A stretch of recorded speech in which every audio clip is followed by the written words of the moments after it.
Sa simula ng episode ipinakita na ang lahat ng mga miyembro ng Frieren at Kill ay nakikipaglaban sa isa't isa. Kung saan sina Sog Ishita, Hayato, Sukora at lahat sila ay nakikipaglaban sa isa't isa ngunit si Nerei ay walang magawa doon. Nakatabi siya at takot na takot hindi na siya nakatayong mag-isa kaya ngayon ay sinubukan niya lumaban mag-isa sa kalaban ngunit ngayon ay inatake si Nerei at iniwan siyang sugatan. Gulat na gulat din si Sukora ngunit hindi niya magawang iligtas si Nerei dahil may kinakalaban siya mismo. Pagkatapos nito ang kalaban ay nagdadala na ngayon ng isang pamalo na bakal upang tapusin ng lubusan si Nerei. Pagkatapos nito ipinakita na sa atin ng nakaraan kung paano naging ganito ang mga taga-Frieren na kung saan pupunta sila ngayon sa base ng Kill. Kung saan si Nerei ay nagbibigay ng impormasyon sa lahat na si Kill ay isang maliit na team at ang kanilang logo ay parang skeleton dragon. Sinabi ni Nerei na hindi niya alam kung paano ginawa ang pangkat na ito na balitaan lang niya na ang pangkat na ito ay gumagawa ng maraming aktibidad na kriminal. Tulad ng sinabi ni Hayato kay Sukora na nangangahulugan ito na ang mga taong iyon ay gumagawa na ng maraming masasamang bagay. Sinabi ni Sukora na mas lalo akong nagagalit at hindi mahalaga kung sino ang ating kaaway ang kailangan lang nating ay ibalik si Nagato. Nang marinig ito napakasaya ni Anzai at nagpapasalamat siya sa lahat para sa kanyang tulong. Ngunit pagkatapos ay sinabi niya sa lahat na mag-ingat at sinabi na ang Kill ay maraming masamang kalaban. Nilero nila ng buo ang kanilang kalaban at walang pag-aalinlangan na atakihin sila ng baseball bat at tabla. Sa sumunod na eksena nakita namin na sa wakas ay nakarating na sila sa base ng Kill ngunit ngayon ay nakita nilang nakalock ang pinto doon. Nang makita ito nagtanong si Sukora kung paano sila makakapasok sa loob ngunit biglang dumating ang notification sa telepono ni Nerei. Nang marinig ito nagalit si Sukora at sinabi niya kay Nerei na bakit ang ingay. Ngunit bago pa makasagot si Nerei biglang sinusubukang buksan ni Sog Ishita ang gate. Nang makita ito sinabi ni Nerei sa kanya na sa tingin ko ay hindi ito sapat upang buksan ang pinto. Nang marinig ito sinipa ni Sog Ishita ang kandado at binuksan ang pinto at ang lahat ay labis na humanga. Pagkatapos nito lahat ay pumasok sa loob. Nang makita sila tinatanggap din sila ng mga miyembro ng Kill. Isang lalaki ngayon ang nagsabi kay Nagato na ang iyong mga kaibigan ay dumating upang iligtas ka. Pagkasabi nito ipinakita ng isang lalaki ang kalagayan ni Nagato at makikita natin na maraming nabugbog si Nagato. Ang kanyang kalagayan ay naging napakasama. Nang makita ito nagalit si Anzai at ngayon ay dumiretso siya ngunit pagkatapos ay pinigilan siya ni Sukora. Nang makita ito sinabi rin sa kanya ni Anzai na bakit mo ako pinipigilan ngunit pagkatapos ay sinabi ni Sukora sa kanila na ibigay sa amin si Nagato. Kung saan tumanggi siya at sinabi na kailangan pang bugbugin si Nagato kaya hindi namin ito maibibigay sa iyo.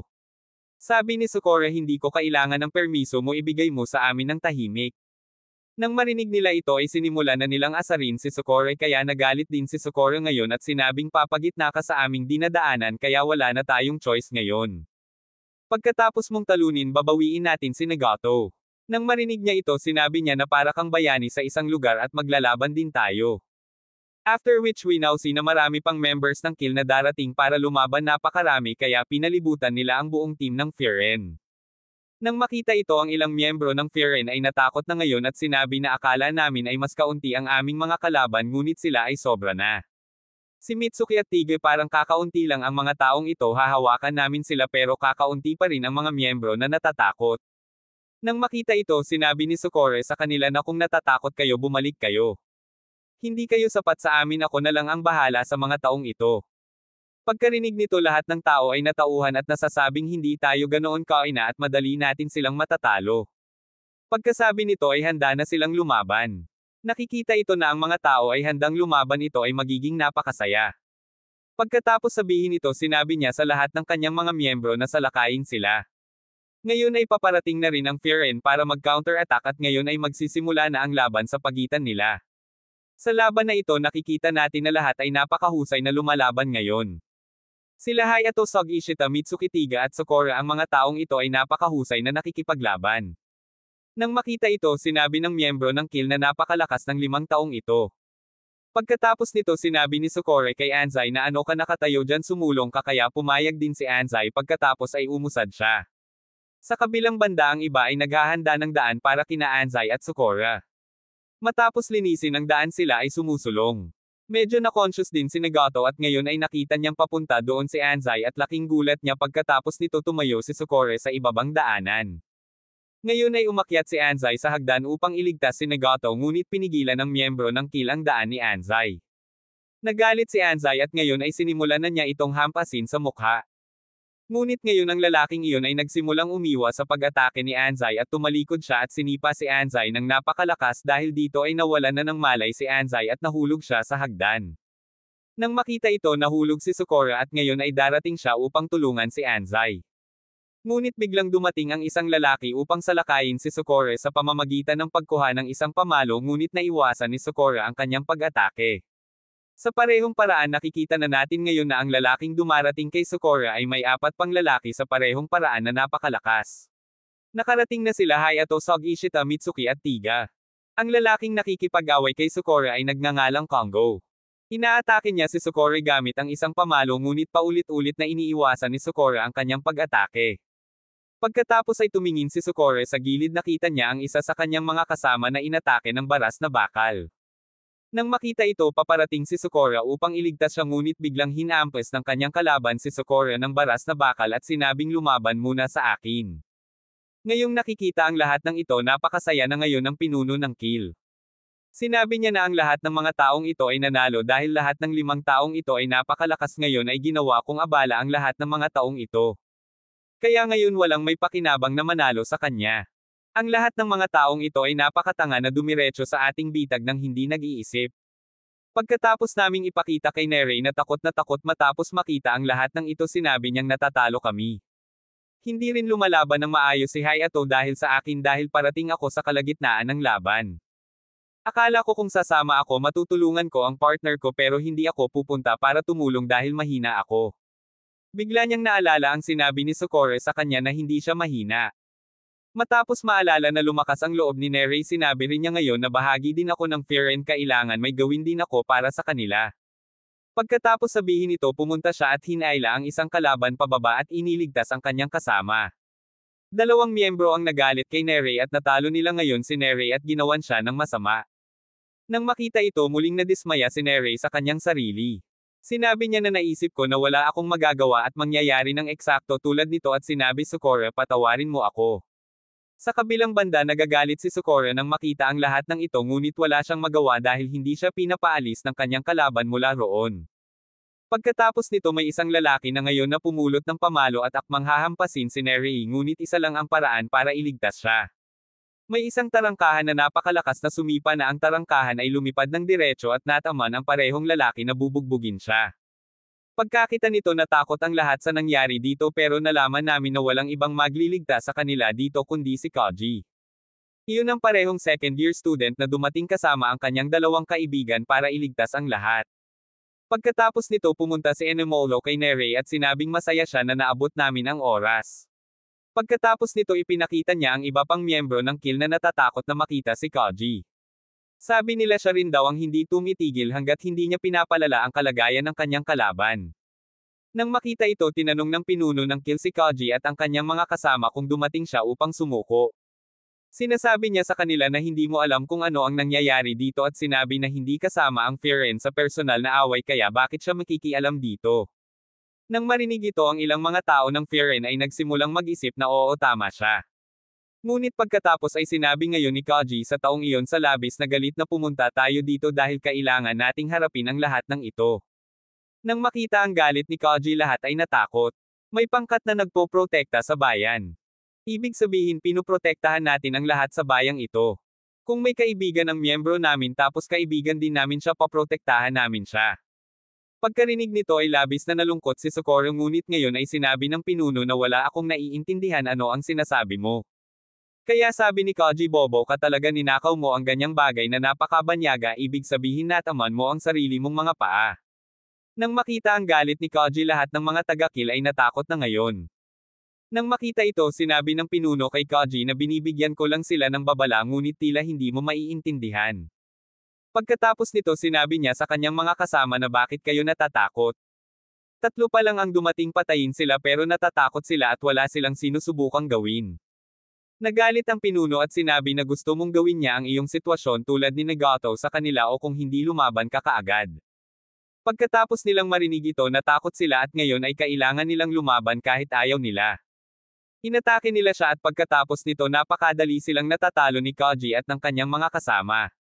Sinabi na ngayon ni Koji kina Inomoto at Kasumi na kayo ay mag-ingat dito at umakyat at labanan ang lalaking ito ng diretso kaya pumayag din sila.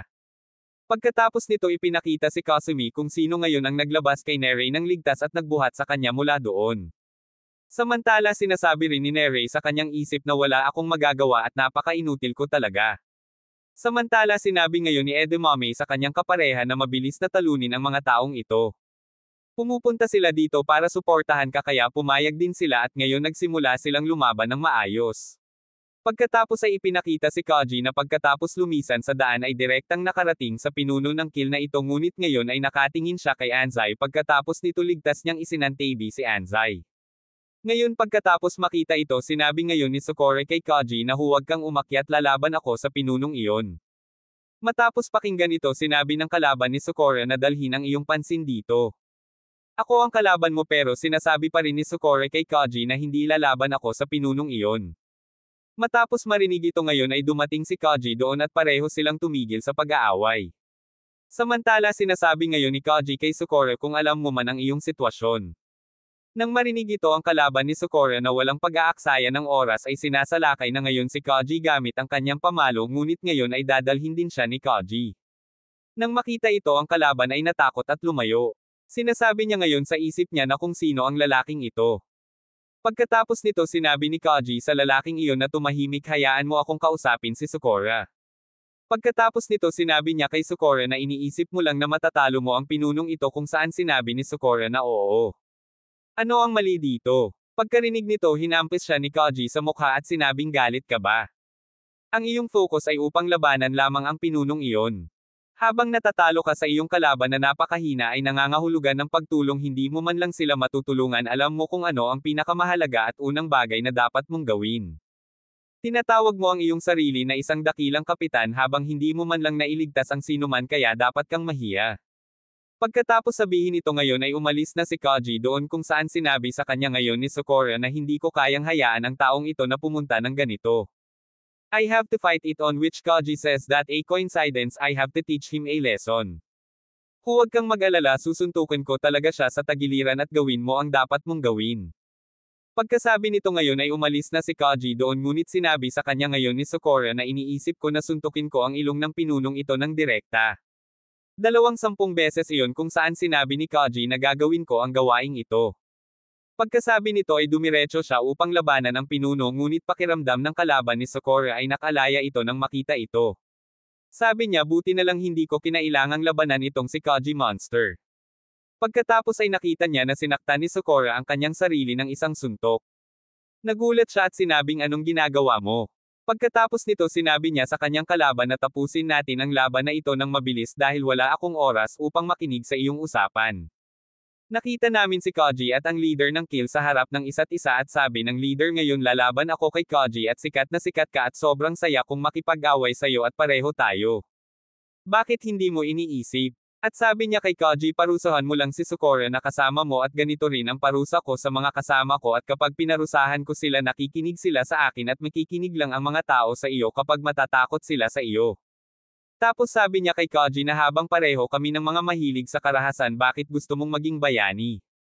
Ang pinuno ng kill ay patuloy na nagsasalita ng walang kaparirikon kung saan si Koji ay nagalit ng husto at sinabi niya sa kanya na itikom ang kanyang bibig. Pagkatapos ay sinabi ng pinuno ng kill na ilagay ni Koji ang kondisyong ito sa akin na kung matalo kita samahan mo ako kung saan sinabi ni Koji na wala akong maririnig na anumang mali tungkol kay Firen at pagkatapos nito ay sinabi sa amin ang pangalan ng taong iyon ay Notori Shingo.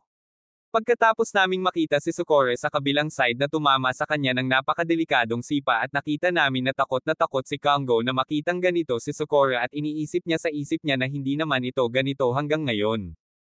Kailangang maging maingat dahil napakapanganib nito at sinasabi niya na ang taong ito ay isang halimaw tulad ni Koji.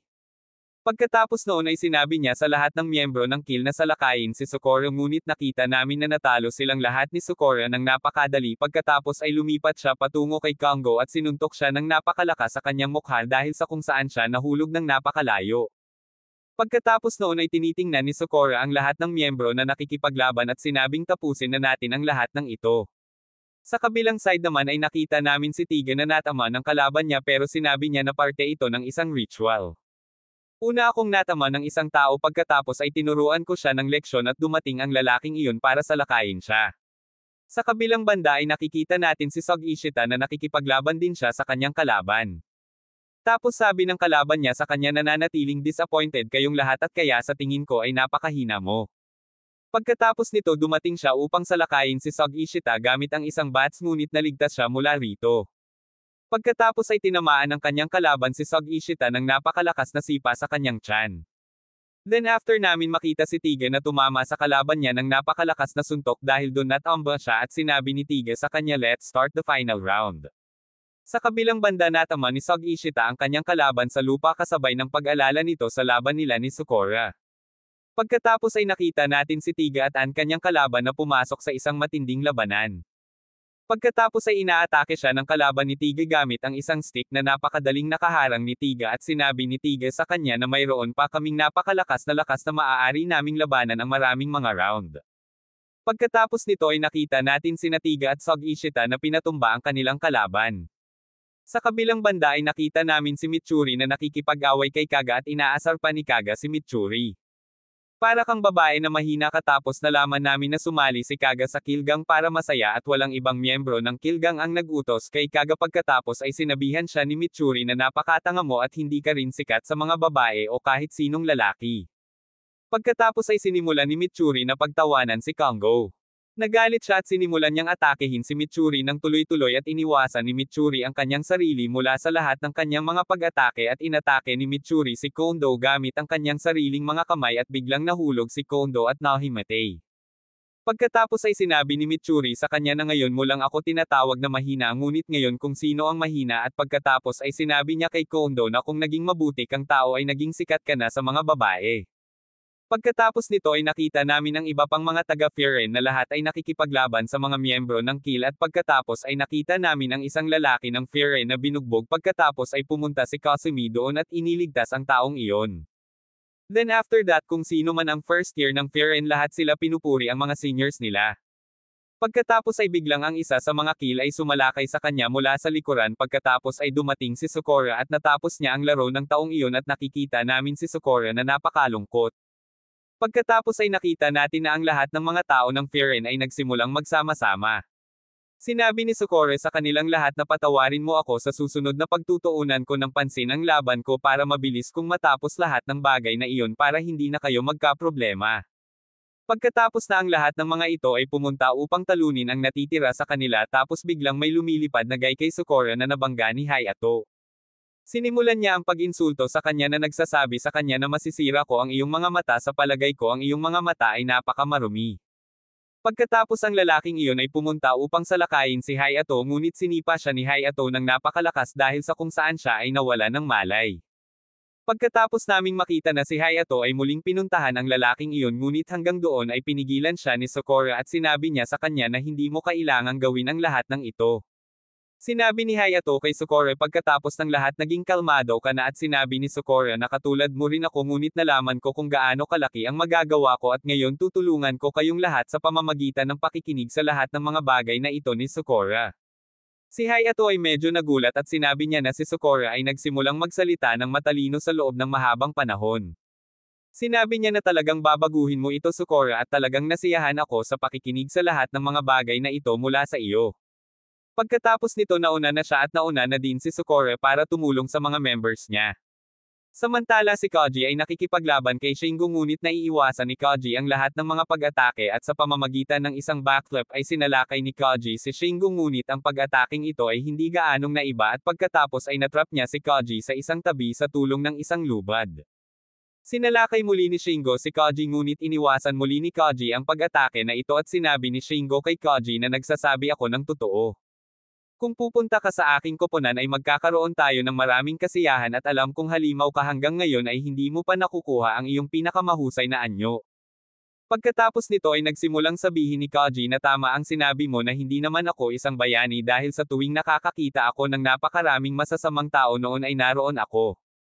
Baliw na baliw ako sa umpisa pero pagkatapos noon ay marami akong nakilala na nagpabago sa akin ng buo at sa oras na ito malaki ang kontrol ko sa sarili ko at sa oras na ito iniisip niya ang lahat ng mga kapitan at si Umiya sa kanyang isipan.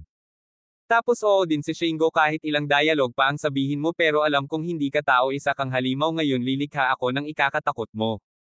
Pagkatapos ay sinimulang salakayin muli ni Shingo si Kaji ngunit patuloy na iniiwasan ni Kaji ang kanyang pag-atake pagkatapos ay tumalon si Kaji sa hangin at humawak ng kadena at napakabilis na gumagalaw patungo kay Shingo at tinamaan siya ng isang malakas na sipa.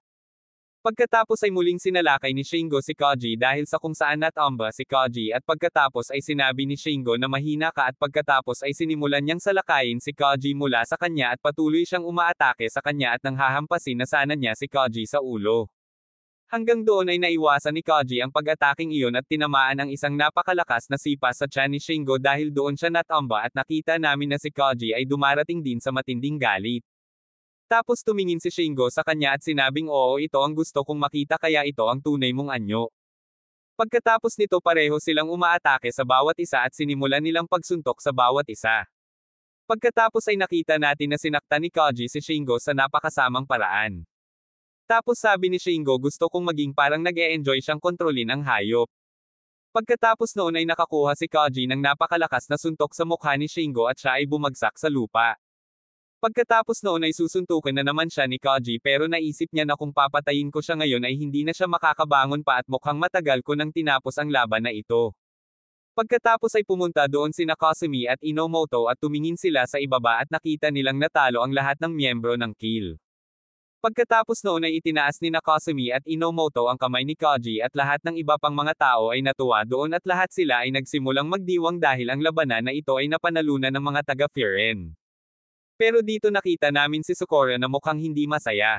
Pagkatapos ay nakita namin si Anzai at lahat sila ay sumusubok na manatili kay Anzai. Iminulat niya ang kanyang mga mata at iniisip niya kung ano ang nangyari dito ngayon. Pagkatapos ay nalaman niyang lahat sila ay nanalo sa labanang ito.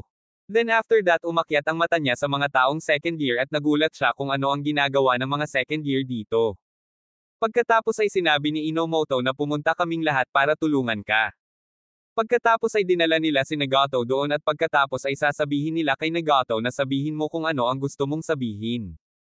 Pagkatapos ay pumunta din si Nagato at sinabi kay Anzai bakit mo ginawa ang lahat ng ito.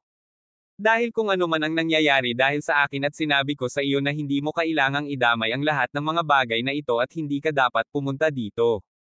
Tapos sabi ni Sakura wag mo isipin na special ka dahil hindi kami pumunta dito sa request mo. Natagpuan ko ang isang batang babae na umiiyak ng husto sinabi niya na iligtas ka at hindi ko pinapansin ang mga salita ng mga batang babae at kaya ako pumunta dito upang iligtas ka sa anumang paraan. Dati marami silang pinagkakaabalahan ng mga tao kaya kailangan nilang turuan sila ng leksyon. Pagkatapos nito ay ipinaliwanag din sa kanya sina Kasumi at Kaji at sinabi mong sa palagay mo ay hindi ito nangangahulugan na iniisip din ng mga tao na mali ka na hindi naman nangyayari. Nang marinig ang lahat ng ito nagsimulang umiyak si Nagato. Pagkatapos ng laban ay nagpa-party ang mga kaklase ni Sakura pero napansin nilang hindi papasok si Sakura ngayon dahil sa pag-aalala nila kay Sakura. Pagkatapos ay tinawag ni Nerei si Sakura dahil doon ay napagtanto ni Nerei na may sakit si Sakura. Kaya nagpunta sina Nerei at Hayato sa kanyang bahay para makita si Sakura. Pagkatapos ay ayon sa isang lokasyon nakita nila na malapit lang ang tirahan ni Sakura dahil sa tingin nila ay lumipat si Sakura dito kasama ang kanyang pamilya. Ngunit sa sandaling maabot nila ang lokasyon ni Sakura ay isang haunted house ang nakita doon na labis niyang ikinagulat. Tapos pumunta yung mga yon sa kwarto ni Sakura kung saan pumapasok si Hayato nang walang katok. Pagkatapos ay nagsimulang tumanggi si Nerei sa kanya at ipinaliwanag sa kanya ni Hayato na kung talagang may sakit si Sakura at hindi siya makagalaw maaari itong maging masama sa kanya. Nais mo bang isipin ni Kotoha na sa ganitong paraan mamamatay si Sakura ng mag-isa? Pagkatapos ay lumabas si Sakura pagkatapos marinig na walang mga paraan upang makita ng mga taong iyon na ang kalusugan ni Sakura ay talagang napakasama. Tapos nakita ng mga yon na sobrang lonely ng buong bahay ni Sakura at walang ibang tao sa bahay niya maliban sa kanya. Kaya nag-alok si Nerei ng pagkain kay Sakura ngunit tumanggi si Sakura. Kaya sinabi sa kanya ni Nerei na ang lahat ay nag-aalala tungkol sa kanya dahil kung saan sila ay nagpadala ng ilang mga regalo para sa kanya at pagkatapos ay hiniling niya kay Sakura na magtiwala sa lahat. Kaya sinabi sa kanya ni Sukora na ginawa niya ang lahat ng mag-isa hanggang ngayon para hindi na sila mag-alala tungkol sa kanya. Kaya kinuha ni Hayato si Nerei at umalis doon. Tinanong ni Nerei si Hayato kung sino ang tunay na bakit hindi nananatili ang mga taong iyon malapit kay Sukora at ipinaliwanag ni Hayato sa kanya na ang pagtingin sa silid ni Sukora ay malinaw na matagal na siyang namumuhay mag-isa. Ang pagkakaibigang ito ay hindi para sa kanya dahil dito siya ay labis na naguguluhan at hindi niya alam kung paano magtiwala sa kanyang mga kaibigan sa huli. Kaya naman gusto niyang iwan si Sukora ng ilang oras para wala ng pressure kay Sukora at kung nag-aalala na si Nerei sa kanya ay siguradong babalik kami para magkita kami ni Sukora bukas. Naiintindihan ni Nerei ang sinasabi ni Hayato at gusto niyang maintindihan ni Sukora na may mga kaibigan siya na mapagkakatiwalaan niya at sa tuwing may problema siya ay tiyak na darating ang mga kaibigang ito para tulungan siya dahil nangako siya kay Sukora na tutulungan niya itong marating ang tuktok. Kaya sa tuwing may problema siya ay gustong manatili ni Nerei sa kanya. Tapos dumating si Ketela. Samantala nakita ni Sukora na pinadalhan siya ng kanyang mga kaibigan ng pagkain at ito ay isang panalangin na gumaling siya sa lalong madaling panahon ngunit walang naiintindihan si Sukora dahil palagi siyang nag-iisa at hindi siya umaasa sa sinuman at hindi rin siya nagmamalasakit sa sinuman. Ngunit ayon kay Bajan ay nag-aalala siya sa kanyang mga kaibigan dahil sa kung saan siya ay nagyelo sa laban ngunit hindi pa handa si Sukora na tanggapin ito. Tapos biglang pumunta si Kot-oha sa kwarto ni Sukora dahil natakot si Sukora pero nakita niya na may dalang pagkain si Kot-oha para sa kanya kaya napakadali niyang kumain. Pagkatapos ay nagulat si Kot-oha nang makitang wala sa silid ni Sukora at sinabi niya kay Sukora na nag-aalala si Nerei sa kanya.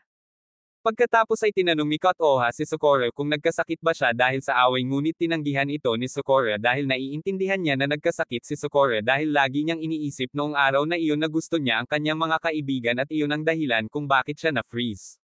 Nang marinig ito ay binaril si Sukora ngunit hindi pa rin handang paniwalaan iyon ni Sukora. Pagkatapos ay ipinaliwanag sa kanya ni Kot-oha na dapat siyang bahagyang umasa sa iba ngunit tumanggi si Sukora na gawin ito. Pagkatapos ay inagaw ni Kot-oha ang pagkain mula sa kanya upang ipaliwanag kay Sukora at sinabi sa kanya na kung siya at ang iba pang mga tao ay hindi nagdala ng pagkain para sa kanya kung gayon hindi siya makakapagpahinga ng husto at kahit na magagawa ni Sukora ang lahat ng ito sa kanyang sarili. Ngunit kailangan niyang maunawaan na may ilang bagay na kailangan niya ng tulong ng iba na nagpapaalala sa kanya ng sinabi ni Koji. Kinabukasan ay pinuntahan niya si Koji at lahat ng miyembro ng klase ay pumunta kay Koji dahil dito tulad ni Sukora si Koji ay nagsimulang mahiya at pumunta sa ibang lugar kasama si Sukora. Pagkatapos ay isinabi ni Sukora kay Koji na akala niya ay aalagaan niya ang lahat sa laban ngunit nang maglaon ay kinailangan niyang humingi ng tulong sa second year na labis na ikinagalit niya ngunit si Koji ay palaging nagtitiwala sa iba at nagbabahagi ng kanyang trabaho. Kaya paano siya magtitiwala ng husto sa kanila at paano magiging katulad ni Koji si Sakura? Pagkatapos ay nagsimulang mag-isip si Koji at kumuha siya ng bote ng kape at dinala si Sukora sa bubong. Pagkatapos ay sinabi ni Koji kay Sukora na umaasa siya sa lahat dahil alam niyang hindi niya magagawa ang lahat ng mag-isa. Ngunit hindi nagustuhan ni Sukora ang sagot na ito dahil sa tingin niya ay pinahihina niya ang kanyang sarili ngunit binigyan siya ni Koji ng isang bote ng kape. Kaya kapag ang isang tao ay walang magawa at nagkukunwari na kaya niya ay nakakaligtaan ang kanyang pinakamalaking pagkakamali at hindi tinatanggap ni Sukora ang kanyang kahinaan sa harap ng lahat dahil natatakot siya para hindi siya tanggihan ng mga tao. Kaya pala nagpapanggap siya na parang kaya niyang gawin ang lahat pero walang maintindihan si Sukora dahil matagal na siyang sumuko sa mga ganoong nararamdaman at pakiramdam niya ay ang mga kaibigan niya sa klase. Gumawa siya ng isang mahusay na salita dahil ipinakita niya sa lahat na siya ay napakalakas sa huli at kung sinimulan niyang ipakita ang lahat na mahina siya pagkatapos ay iiwan siya ng lahat. Pagkatapos ay sinabi sa kanya ni Koji na siya ay ganap na hanggal dahil kung sa tingin niya ay hindi alam ng lahat na siya ay labis na natatakot siya ay nabubuhay lamang sa mga pag-iisip at ito ay dahil sa huling pagkakataon ay sinabi niya sa lahat na parusahan ang kanilang sarili. Pagkatapos ay ipinaliwanag din ni Koji kay Sukora na iniisip lang niya na lahat ay tatanggihan siya dahil walang makapagsasabi kung ano ang iniisip ng kausap. And anyway you should never thought of all this kasi nung pinakita niya sa lahat ang kahinaan niya tapos walang tumanggi sa kanya dahil hindi lahat nakatingin sa kapangyarihan ni Sukora nung mga oras na yon kundi kay Sukora lang nakatingin. Kaya't kailangan mong tanggalin ang benda sa kanyang mga mata at kailangan niyang maniwala sa kung ano ang nasa harap niya upang mapagkakatiwalaan niya ang kanyang mga kaibigan.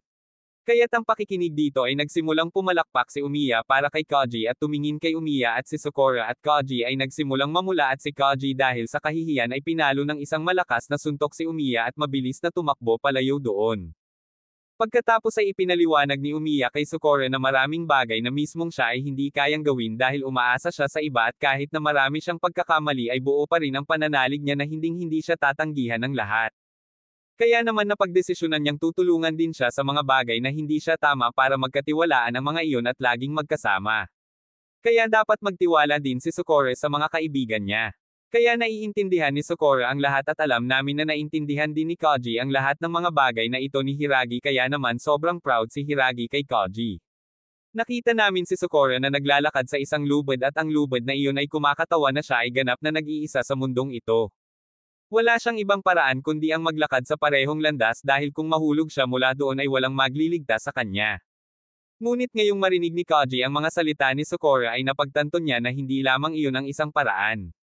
May mga tao rin siyang maaasahan at kung siya ay bumagsak ay ang mga taong iyon ang mag-aalaga sa kanya. Pagkatapos ay nag-aalala ang mga kaibigan ni Sakura sa kanya at nagpasya sila na kung hindi babalik si Sakura ngayon ay pupunta sila sa kanyang bahay upang makipagkita sa kanya. Pagkatapos ay pumasok si Sakura sa klase kung saan ang lahat ay napakasaya.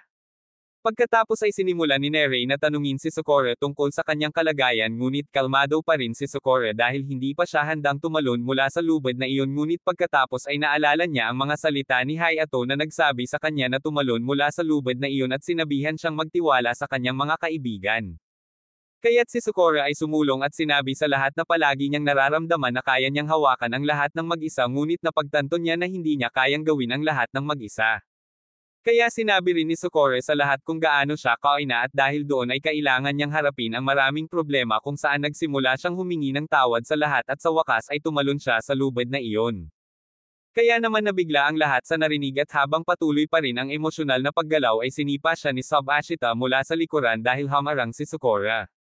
Pagkatapos ay sinimulan na siyang bugbugin ng mga kaklase ni Sakura at sinabi sa kanya ni Anzai na alam na nila kung gaano siya kaina ngunit dahil dito walang nagagalit sa kanya sa kadahilanang ito at kahit papaano ay palaging tinutulungan ni Sakura ang kanyang mga kaibigan kaya paano sila madidismaya sa kanya. Kaya hindi dapat magsalita si Sakura ng mga walang kwentang bagay at dapat magtiwala ka ng kaunti. Pagkatapos ay napagtanto ni Sakura na natatakot siyang tumalon mula sa lubid na iyon at sa halip na ang dilim ay nakikita niya ang kanyang mga kaibigan na humihiling sa kanya na sumama sa kanila at si Sakura ay naghahanda rin na sumama sa kanila. Pagkatapos ay sinimulan ni Hayato na ipaliwanag kay Sakura na siya ay nag-iisa sa loob ng mahabang panahon dahil sa kung saan ito ay tumagal ng kaunting oras para sa kanya upang mag-adjust kaya iyon ang dahilan kung bakit siya ay maaaring tumagal ng kanyang oras ngunit si Anzai ay nagsimulang tumanggi na gawin ito at ang lahat ay nagsimulang suportahan siya.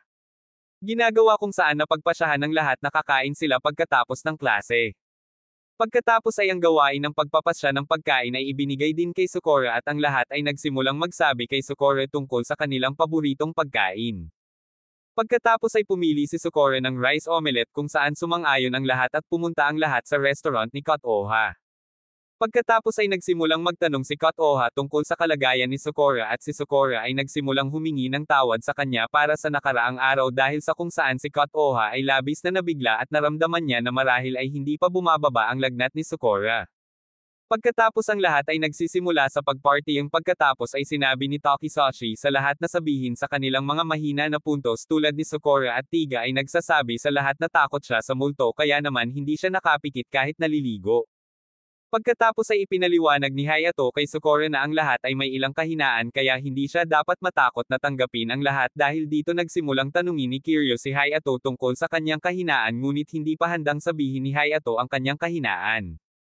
Pagkatapos ay sinabi ni Nerei sa lahat na hindi talaga gusto ni Hayato Sinado dahil nagsaliksik si Nerei tungkol sa Subo ngunit tumanggi si Hayato na maniwala dito dahil nagpa siya ang lahat na kulitin si Subo at sinimulan silang pigilan ni Hayato. Pagkatapos ay nagsimulang tumawa si Sakura matapos makita ang lahat ng ito nakita kung alin ang lahat ay nabigla at ang lahat ay nagsabing Hayato at kung kumain siya ay mas matatawa si Mado at Sakura. Pagkatapos ay naging masaya si Kot-Oha pagkatapos makita ang lahat ng ito dahil ngayon ay may pamilya na si Sakura. Pagkatapos si Umiya nang makita ang lahat ng ito nagsimulang pumasok sa loob ng restaurant at pinigilan siya ni Hiragi at sinabi niya sa kanya na hindi ka dapat makialam sa mga bagay ng lahat. Nakita ni Sukore si Umiya sa labas ng isang restaurant kasama ang isang batang babae na nag-hi sa kanya at umalis. Pagkatapos ng susunod na araw ay tinawag ni Umiya ang lahat ng mga taong iyon sa mga turista na wala sa patrolling duty ngunit hindi maintindihan ni Sukore kung ano ang nangyayari. Pagkatapos ay ipinaliwanag ni Hiragi na ginagawa ni Umiya ang lahat ng ito upang kumonekta sa mga tao upang matipon niya ang lahat at sabihin din sa lahat kung paano lumalaki ang kanyang mga halaman. Pagkatapos ay nakita ni Sukore ang parehong babae na nakita namin sa labas ng restaurant sa Kotoha at sa sandaling pumunta siya dito Sukore at makipag-usap. Pagkatapos ay napagtanto niya na siya ay hindi isang babae ngunit isang lalaki at ang kanyang pangalan ay Tsubakino na isa sa 4 na commander ng Frieren ngunit gusto niyang mamuhay tulad ng isang babae at sinasabi rin niya sa lahat na tretuhin siya bilang isang babae. Pagkatapos sinimulan niya ang pagpuri sa buhok at mata ni Sukore na ikinagulat ni Sukore dahil hanggang ngayon lahat ay pinagtatawanan ang kakaiba niyang style. Pagkatapos ay sinimulan ni Hayato na tanungin si Sukore kung bakit niya naisip na si Tsubakino ay isang batang babae dahil ang Frieren ay paaralan na para sa lalaki kaya kung paano ang isang batang babae ay naruroon. Pagkatapos ay naisip ni Tsubakino na marahil ay nakita ni Sukore ang lahat ng ito na medyo kakaiba kung kaya't nagsimula siyang humingi ng tawad sa kanya ngunit ipinaliwanag sa kanya ni Sukore na ito ang kanyang pinili kung paano siya dapat mabuhay kaya hindi niya ibig sabihin na humingi ng tawad. Matapos pakinggan ito ay natuwa si Tsubakino at niyakap si Sukore. Pagkatapos ay tinawag ni Umiya ang lahat upang uminom ng sopas at inayos ni Tsubakino ang kanyang hitsura at pumunta kay Umiya na ginagawa kung saan naramdaman ni Sukore na may kakaiba at sa sandaling sinabi ni Tsubakino na mahal kita Umiya si Sukore ay namumula. Nang makita itong si Umiya at Tsubakino ay nabigla pagkatapos ay sinabi ni Hayato sa kanila na hindi kayang hawakan ni Sukore ang mga romantikong sitwasyon pagkatapos ay sinimulan ni Tsubakino na tawagin si Sukore na inosente na lalong ikinamula ni Sukore at natutuwa si Tsubakino na makitang hindi tinatago ni Sukore ang kanyang nararamdaman. Pagkatapos bago umalis ay hiniling ni Tsubakino si Sukore na makipag-date kung saan nagsimulang mamula si Sukore na parang kamatis. Nakikita natin ang nakaraan ni Tsubakino kung saan nagustuhan niya ang mga cute at makintab na bagay mula pagkabata ngunit pagkaraan ng ilang sandali ay tumigil na siya sa pagsasabi sa lahat ng mga bagay na ito upang mamuhay siya ng comfortable sa mundong ito.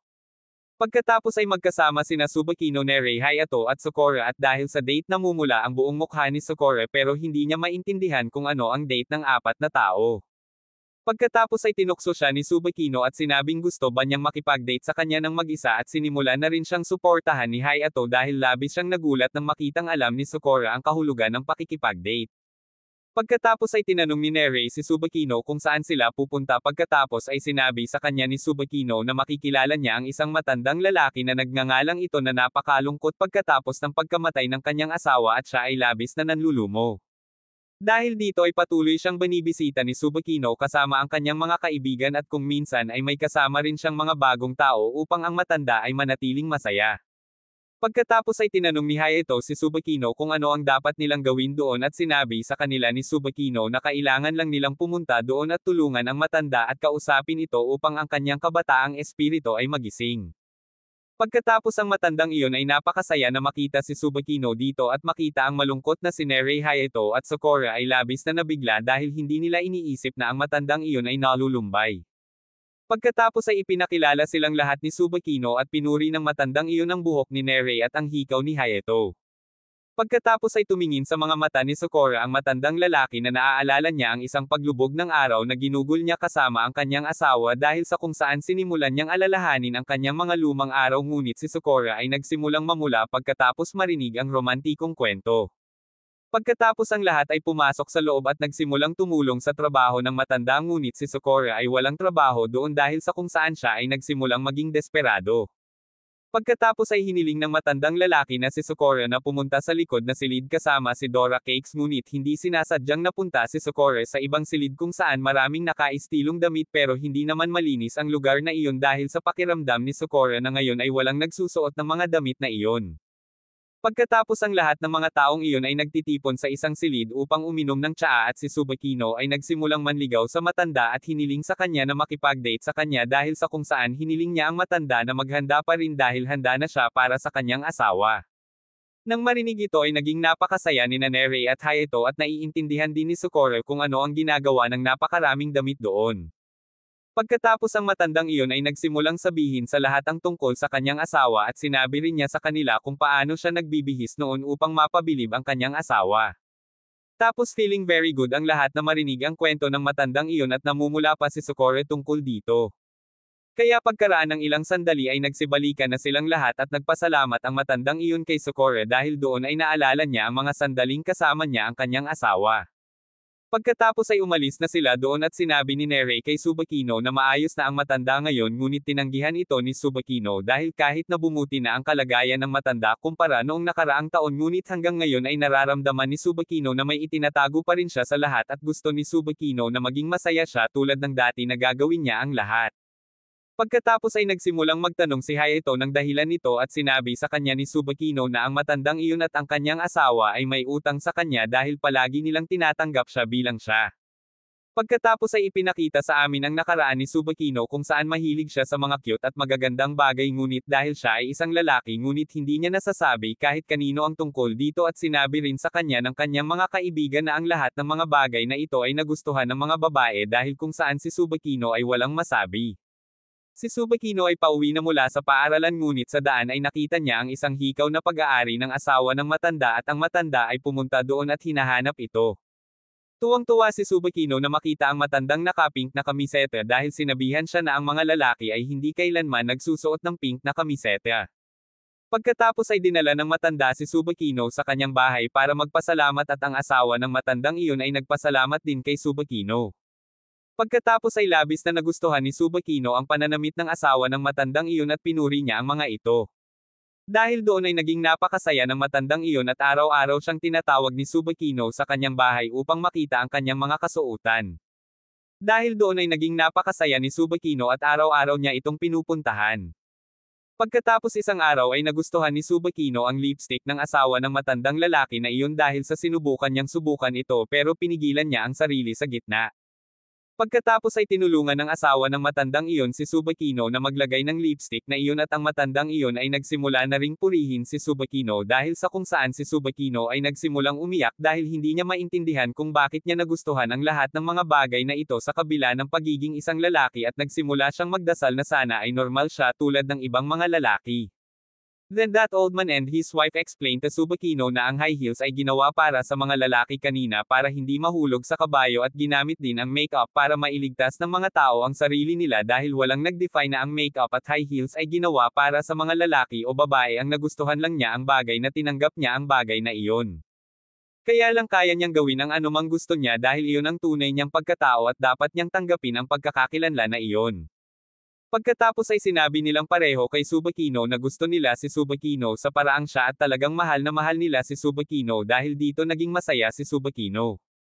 Pagkatapos ay sinabi ni Tsubakino sa lahat na dahil sa matandang iyon at sa kanyang asawang si Tsubakino ay hindi nag-iisa sa mundong ito at magagawa niya ang lahat ng gusto niya. Kaya ngayon naman ay siya na ang sumuporta sa kanila. Pagkatapos ay nagsimulang umiyak si Nere matapos marinig ang kwentong ito ay nagpasya siyang tutulungan nila Hayato at Socorro kasama si Tsubakino ang matanda. Tinanong din siya ni Socorro kung kailan niya muling makikita ang matandang iyon. Matapos marinig ito ay naging napakasaya ni Tsubakino at hiniling sa kanya na bumalik sa susunod na araw. Pagkatapos ng susunod na araw ang matanda ay nagsimulang ipakita sa lahat ang larawan ng kanyang asawa at lahat ay sinusubukang alamin kung ano ang sa wakas ay bumabagabag sa matandang iyon. Pagkatapos ay humiling si Tsubakino sa matandang lalaki ng larawan nila ng kanyang asawa na magkasama at sa sandaling makita ni Socorro ang larawang iyon ay namumula siyang muli. Pagkatapos ay tinanong ni Tsubakino kung may nararamdamang romansa si Socorro pagkatapos makita ang larawang ito at walang naiintindihan ang matandang iyon. Pagkatapos ay sinabi sa kanya ni Tsubakino na si Socorro ay maaaring makakita ng mga romantikong sitwasyon kung saan ang kanyang mukha ay nagiging pula. Pagkatapos ay nagsimulang magtanong ang lahat tungkol sa larawang iyon mula kay Socorro at sinabi ni Socorro sa lahat na ang asawa ng matandang iyon ay kapareho ng hitsura ni Tsubakino kapag kasama niya si Umiya. Kung saan si Tsubakino ay nagsimulang mahiya at ang matandang iyon ay nagsimulang umiyak dahil hindi niya nakuha ang sagot kung ang kanyang asawa ay masaya sa kanya o hindi. Kaya sinabi ng matandang iyon sa lahat na mahal niya ang kanyang asawa ngunit arranged marriage ang kanyang kasal at hindi rin masyadong nasabi ng kanyang asawa dahil doon ay hindi niya alam ang nararamdaman ng kanyang asawa at ngayong wala na ito sa mundo. Kaya ngayon ay wala na siyang paraan para malaman kung masaya ba siya sa piling niya o hindi pero kung talagang nararamdaman ni Socorro na sobrang saya niya sa piling niya. Kaya ngayon ay napakasarap ng pakiramdam niya nang marinig ito. Pagkatapos ay nagtanong si Hayato tungkol sa larawang iyon at nagtanong tungkol sa puno na nasa larawang iyon. Pagkatapos ay sinabi sa kanya ng matandang iyon na ang punong ito ay itinanim ng kanyang asawa. Pagkatapos ay tinanong ni Hayato ang tungkol dito na kung ano ang nangyari bago itanim ang puno na iyon at pagkatapos ay sinabi ng matandang iyon kay Hayato na sinabi niya sa kanyang asawa bago itanim ang punong ito. At hindi niya ito tinitingnan sa paraan ng pagtingin niya sa kanyang hilig at kaya naman hindi niya alam kung mahal siya o hindi ng kanyang asawa at hindi rin siya sinasagot ng kanyang asawa. Pagkatapos ay ipinaliwanag ni Hayato sa matanda na nagalit ang kanyang asawa bago itanim ang punong ito dahil ang ibig sabihin ng punong ito ay iniisip mo talaga na hindi kita mahal. Pagkatapos ay sinimulan na rin ni Tsubakino at Nerei na ipaliwanag sa matanda na ang kanyang asawa ay talagang napakasaya sa kanya at sinabi rin ni Socorro na ang paraan ng kanyang asawa ay masaya sa larawan ng parehong mukha ay maaaring gawin kapag ikaw ay nagmamalasakit sa isang tao. Pagkatapos ay napagtanto ng matanda ang kanyang pagkakamali at sinabi niyang salamat sa lahat para dito. Sa simula ng episode ay ipinakita sa amin na isang batang babae ang tumatakas dahil may mga sumusunod sa kanya. Ngayon ay may pupuntahan sina Socorro, Nerei at Hayato at kakaiba ang mukha ni Socorro. When asked by Nerei he tells that I just don't like it we were called out on the weekend. Sinabi ni Nerei na pinatawag silang lahat ni Tsubakino sa isang restaurant para magantihan niya silang lahat para mapasaya muli si ito tiyuhin. Tuwang-tuwa si Nerei na makita kung anong klaseng restaurant ang napili ni Tsubakino. Tapos sabi ni Socorro kay Nerei matagal ko nang napapansin yung nangyari sa mukha mo na bumagabag sayo. Sumuko na si Nerei sabi ko nahulog lang ako at pumayag din si Hayato sa kanya. Ngayon ay sinabi sa kanya ni Nerei na walang saysay ang pag-iisip tungkol sa lahat ng ito tayo ay nahuhuli na tayo mabilis. Naglalakad na silang lahat at sinabi ni Nerei na kailangan naming kumanan mula rito pero nang lumiko siya sa kanan at nakita niya ito ay nabigla siya dahil may red light district. Ngayon ay lahat sila ay dumaraan dito at sinabi ni Nerei na ang mapa ay nagpapakita ng paraan mula doon. Ngunit hindi ito dapat nangyari. Sa daan inimbitahan ng ilang waitress si Socorro sa kanilang kafe at tinawag ang kanyang master. Nang marinig ito ni Socorro ay muling nakaramdam ng hiya. Matapos maglakad ay hindi na nakatiis si Nerei at dinala niya silang dalawa sa gilid ng kalsada. Sabi niya dapat daw kaming bumalik at tinanong ko ulit si Tsubakino ng address. Hindi pa handang bumalik si Socorro noon sabi ni Nerei na walang party ang mga high school kids sa mga ganoong lugar at hindi man lang mukhang lugar ni Firen ang lugar na iyon. Ang sabi ni Socorro ay dahil lang sa maraming ilaw dito. Then that girl fall on Socorro who was running away a while ago. Pagkatapos ay tumayo siya at humingi ng paumanhin kay Socorro na nagsasabing nagmamadali siya. Sa kanya napagtanto na nawawala rin ang kwintas niya. Then she says again na nagmamadali ako at kailangan ko nang umalis. Ngunit habang papunta siya ay muling nagsidatingan ang mga barkada at sinasabi ng isa sa kanila na marami kang sinasayang na oras. Sinabi niya na isang babae lamang ang kanyang hiniling na dalhin siya ngunit hindi siya nakakuha ng ganoong kalaking pera. Maya-maya ay nagkikita ang lahat ng mga gang na iyon at napapalibutan silang lahat. Tinanong niya ang babaeng iyon ay kaibigan mo ba ang lahat? Siya ay tumatanggi sa kanila. Tapos tinanong siya ni Socorro kung ano ang mangyayari kung kaibigan niya kami. Yung tipong wala kang manners to speak pero wala akong time ngayon. I'll see you some other day kaya tahimik na ibigay sa akin ang babaeng iyon. Ngayon paalis na siya tapos pinigilan siya ni Nerei at Hayato tapos si Socorro sige na kung hindi anong gagawin mo. Lahat kayong goons ay hinahabol ang isang babae na nasugatan na kaya anong gagawin mo. Nagalit na naman ang lalaking iyon at sinabing hindi ako kumukuha ng pera para gawin ang lahat ng ito. Ngayon lahat ng mga taong iyon ay nakapaligid sa kanya at sinabi ni Socorro kay Hayato na alagaan si Nerei at ang babaeng iyon. Tapos sabi ni Nerei sa kanilang dalawa na kaya kong alagaan ang sarili ko at paprotektahan ko rin itong babaeng kasama ko. Hindi pa handa si Socorro na makinig sa kanya pagkatapos ay sinabi ni Hayato kay Socorro na dapat kang magtiwala kay Nerei. At pagkatapos ay naalala ni Socorro ang sinabi ni Kotoha at Koji kung saan nagsimulang magtiwala si Socorro sa kanyang mga kasama. At ngayon sinabi niya kay Nerei na kailangan mong alagaan ang babaeng iyon. Sa ngayon lahat ng mga goons na iyon ay galit na galit at nagsimulang umatake sa kanila.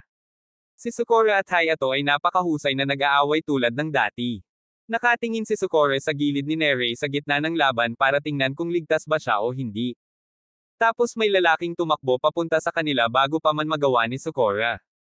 Naalala niya ang sinabi ni Hayato na kailangan niyang magtiwala kay Nerei.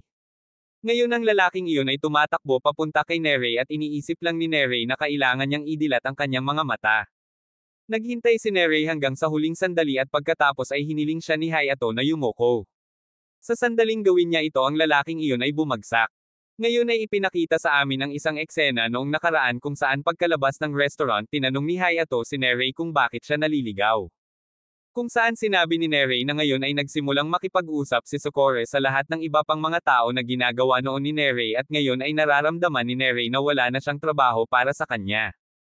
Kung magpapatuloy ito ay hindi niya magagawang manatili sa tabi ni Sukore ngunit gusto niya ng buong puso na manatili siya sa tabi ni Sukore at tulungan siyang maabot ang tuktok. Dahil noong una siyang nakilala ni Sukore sinabi sa kanya ni Sukore na hindi siya pile. At ito ang gustong patunayan ni Nerei kay Sukore. Kaya ngayon hiniling ni Nerei kay Hayato na sanayin siya. Sumang-ayon si Hayato sa kanya ngunit sinabi niya sa kanya na kailangan mo munang matuto ng pagtatanggol sa sarili. Kasama niya sinabihan din niya si Nerei na bumili ng maraming benda. Ngayon silang dalawa ay dumating sa isang ilog sinabi sa kanya ni Hayato na kung matatalo natin ang ating kalaban habang nagtatanggol ito ay magiging lubhang kapaki-pakinabang. Nabigla si Nerei sa narinig na paano sila aatake habang nagdedepensa. Sinabi niya na kailangan mong maging isang pilbog. Ngayon ay hiniling ni Hayato kay Nerei na suntukin siya kung saan si Nerei ay nag-aalangan muna ngunit kalaunan ay sumuntok siya nang sabihin ni Hayato. Ang sabi ni Hayato laging sumusuntok sa mukha ang mga tao kaya naman kapag bigla kang bumaba ang sinasabi ni Hayato at nahulog si Nerei. Hayato is telling him that while attacking on the face if we will bend then the front guy cable will fall. Kaya't iniligtas niya si Nerei mula sa pagkahulog. Ngayon medyo nabigla si Nerei at sinabihan si Hayato dapat kanina mo pa sinabi sa akin. Kung saan sinabi ni Hayato na isip kong mas matututo ka mula sa personal na karanasan. Tapos sabi ni Hayato may isa pang kondisyon. Pagkasabi nito sinimulan niyang suntukin si Nerei at napapikit si Nerei sa takot. Pagkatapos ay hinampis siya ni Hayato ng mahina sa kanyang ulo at sinabi sa kanya na hindi mo dapat ipikit ang iyong mga mata. Ngayon bumalik sa kasalukuyan isa pang sarado sa Nerei. Pagkatapos ay pumunta si Hayato sa gitna at sinabi na napakaraming pagsasanay ang hindi pa nagagawa. Pagkatapos ay ibinaba niya ang taong iyon at sinabi kay Nerei napakahusay mo. Napatingin din si Sukore sa kanila at bahagyang tumawa at pagkakita nito nagagalit ang mga goons na iyon. Pagkatapos nito ay pareho nilang inatake si Sukore ngunit ginamit ni Sukore ang pamamaraan ng Nerei at bumagsak. Pagkatapos nito natalo din niya ang huling lalaki at ngayon ang lahat ng mga lalaki ay natalo. Pagkakita nito ay nagulat din ang dalaga sa kanat amba si Nerei. Pumunta si Hayato kay Nerei at sinabi na ayon sa unang pagkakataon na ginawa mo ito ng napakahusay. Kapag tinanong niya si Sukore kung paano gumanap si Nerei kaya medyo natarante si Sukore at tinanong niya si Hayato napakadelikado ba na tinuruan mo siya. For which he says yes and then Nerei says when Hayato do it mukhang mas cool. At kapag gagawin ko ito hindi ito magiging cool sa lahat. Tapos sabi ni Sukore hindi naman daw you were looking good too. Nang marinig ito medyo natuwa si Nerei at pagkatapos ay bigla siyang tumayo at nagsimulang magtanong sa babae kung sino ang lahat ng mga lalaki na iyon mukhang lahat sila ay sumusunod sa iyo. Masasabi ng babaeng iyon ang anumang bagay isang batang lalaki ang tumatakbo mula sa kanyang likuran at gumawa ng isang malakas na sipa sa kanilang lahat. Naintindihan ni Sukore nang makita niya ang lalaking ito na iba ang level niya. Ang babaeng iyon ay nagsasabi sa kanya na huminto ngunit pagkatapos ay itinulak niya ito sa likod at ang batang iyon ay sumigaw at nagtanong sa kanila kung kayo ay lahat na hinahabol si Shizuka. Nang marinig ito sina Sukore at Nerei na paparating na Seisolake huminto sila sa gitna. Sinabi ng batang iyon na sinabi ko sa iyo noon pumunta lang si Shizuka dito para magtrabaho. Tapos nakita niyang may sugat siya sa kamay at galit na galit. Sinusubukan ni Shizuka na intindihin siya ngunit hindi siya nakinig. Kaya sa huli sinampal niya siya at sinabing makinig ka sa akin. Matapos pakinggan ang lahat ng mga bagay ang bata ay umupo sa kanyang mga tuhod at nagsimulang humingi ng paumanhin sa kanilang lahat. Sabi niya kung gusto mo puputulan ko ang hinlalaki ko sa anyo ng sorry. Ngayon ay sinisigawan siya ni Shizuka at sinasabing kan ilang beses ko bang sinabi sa iyo na makinig sa aking mga salita. Pagkatapos nito ay sinimulan niya itong pag-alitan, muling tumayo si Kan at humingi ng paumanhin at lahat sila ay nagsasabi na wala ng tensyon. Tapos tinanong sila ni Nerei kung sino kayo. Sinabi niya ang kanyang pangalan ay Nakamura Kanji at ito ay si Narita Shizuka na isang mang-aawit sa lugar kung saan siya kumakanta. Si Kanji ang waiter ng lugar na iyon. Pagkatapos nito ay sinabi niyang mukha siyang anghel habang kumakanta at ngayon ay sinimulan na niyang purihin ng husto si Shizuka na ikinahihiya rin niyang marinig. Sa pagkakita nito naiintindihan din nilang lahat na hindi lang waiter at singer ang kanilang relasyon at namumula ang mukha ni Sakura. Nang makita ito tinanong ni Kanji si Sakura kung bakit ang pula mo. Kahit ano pa ang sinasabi ni Sakura sa kanya noon nakita niyang may nakatayong lalaki sa likod nila kaya naman hinabol niya ang mga ito para suntukin siya. Bago iyon may dumating na lalaki at sinipa siya. Ngayon maraming mga tao ang nagsisimulang pumunta doon at isa sa kanila ang nagsasabi na palagi kang naiinip. Kung saan sinabi ni Kanji na patawarin mo ako lagi kong ginagawa ito. Natakot si Nerei na makita ang napakaraming tao ngunit pagkatapos ay sinabi ni Shizuka mula sa likuran na lahat sila ay nasa kanyang tabi. Sabi ng isa sa mga taong iyon kung susumayan natin ang lahat ng mga taong binugbog natin at lahat ng mga taong binugbog mo parang ganito lang karami ang mga tao. Pagkatapos ay sinabi ni Kanji na hindi ko sila natalo lahat tinulungan kami ng mga taong ito. Tapos sabi ng isang lalaki sa harapan hindi ko alam kung sino ka pero humihingi ako ng paumanhin sa pagkakamali ng ating chairman. Nang marinig ang isang chairman medyo nalilito siya. Sabi ni Kanji medyo sikat kami sa lugar na ito at tinatawag kami ng mga tao sa pangalang Rapo Achiza at ako ang chairman nila. Nang marinig ang pangalan ni Rapo Achiza laking gulat ni Nerei at nang tanungin ni Sakura sinabi niyang isa itong sikat na gang na laging nakikipag-away kay Frieren.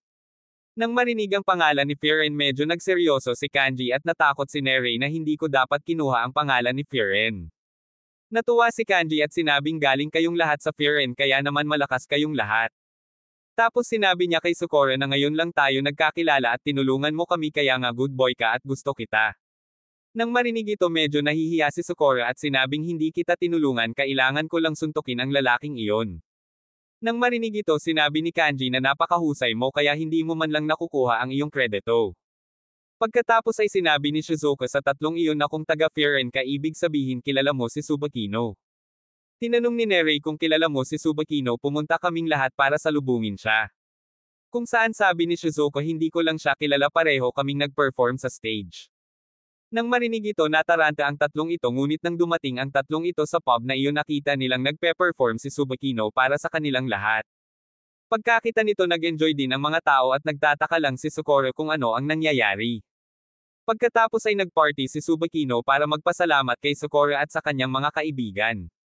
Dahil sa kanila ay ayos na ang matandang iyon at naghahanda at lalabas na rin tulad ng dati dahil dito ay labis na nagpapasalamat si Tsubakino sa kanila. Pagkatapos ay ipinaliwanag ni Hayato kay Tsubakino na napakasaya rin nilang makilala ang matandang iyon kaya hindi na niya kailangang magpasalamat. Sa pakikinig kay Aling Tsubakino ay naging napakasaya at nagsimula siyang mag-order ng higit pang mga bagay para sa kanilang pagkain ngunit pagkatapos ay napansin niya na ang kanyang vice commander ay nakakain na ng maraming pagkain ang bayarin ay magiging bahagi ni Tsubakino at sa kadahilanang ito ay tumanggi siyang magdala ng mas maraming pagkain. Si Nerei ay nagsimulang purihin ang sayaw ni Tsubakino at tinanong din si Sakura tungkol dito at si Sakura ay interesado lamang sa pagkain. Pagkatapos ay nagsimulang tanungin ni Nerei si Tsubakino tungkol sa kanyang sayaw at sinabi ni Tsubakino sa kanya na nagustuhan niya ang pole dance dahil dito nagpasya siyang magtanghal sa entablado at dahil walang clue sa paligid ng Frieren kaya kailangan niyang pumunta dito at sumayaw kung saan marami siyang hiniling sa may-ari. Pagkatapos ay sinabi ng Pangulo ng Rapo na si Nakamura sa lahat na si Tsubakino ay natakot sa may-ari dahil dito kailangan niyang sumagot ng oo. Dahil dito nagsimula silang magtalo ni Tsubakino. Pagkatapos ay tinanong ni Tsubakino si Nakamura tungkol sa away ni Sakura at ng kanyang mga kaibigan at nalaman namin na ang Rapo Gang ay ang mga bantay ng entertainment district na ang trabaho ay pigilan ang mga away ng mga taong iyon na lumilikha ng kaguluhan pagkatapos na umiinom ng alak upang lahat ay masiyahan sa kanilang buhay ng maayos. At sinabi rin niya kay Tsubakino na tinulungan sila ni Sakura at ng kanyang mga kaibigan na pigilan ang ilang mga lasing na adik. Pagkatapos ay nagsimula ring isipin ni Nerei na si Rapo ay katulad ni Frieren. Sinabi sa kanya ni Nakamura na kakaunti lamang ang nag-aalaga sa maliliit na bagay ngunit nilikha ni Umiya si Frieren bilang isang taong may kakayahang ihinto ang lahat. Nagsimulang purihin ni Nakamura si Umiya dahil dito nagsimulang mahiya si Tsubakino. Pagkatapos ay pinuri ni Nakamura si Sakura at ang kanyang mga kaibigan dahil nagustuhan niya ang kanilang espiritu at pagkatapos ay pumunta si Shizuka sa entablado upang kumanta. Napakasarap sa pakiramdam ng lahat pagkatapos pakinggan ang kanta. Pagkatapos ang lahat ay nagsimulang pumalakpak para sa kanyang pagkanta. At pagkatapos ng kanta dumating si Shizuka upang makilala si Tsubakino kung saan tinitingnan ni Tsubakino ang mga sugat ni Shizuka at nagtanong tungkol sa mga ito. At nalaman namin na si Tsubakino ay pinagbawalan ni Nakamura na sabihin sa sinuman ang tungkol sa problema ni Shizuka dahil itinuturing ni Tsubakino si Shizuka bilang kanyang nakababatang kapatid na babae.